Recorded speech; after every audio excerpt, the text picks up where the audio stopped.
What are the steps to pair a new Roku remote without using the old remote?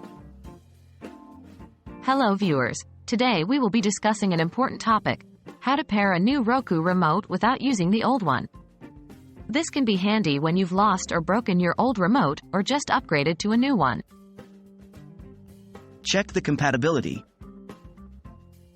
Before you start, it's crucial to ensure that your new remote is compatible with your Roku device. You can usually find this information on the packaging of your new remote or the manufacturer's website. Power up your Roku device. Plug in and power up your Roku device.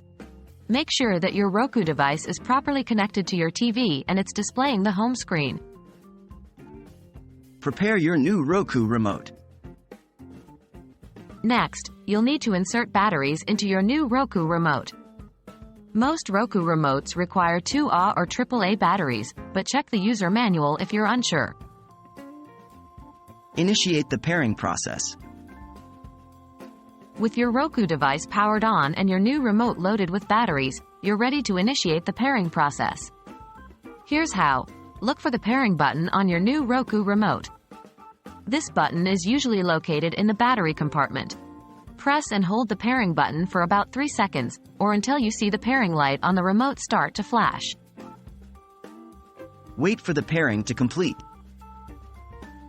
After initiating the pairing process, you should see a pairing dialog on your TV screen. This means that your Roku device has detected the new remote. Now, all you have to do is wait for the pairing to complete. This process can take a few moments.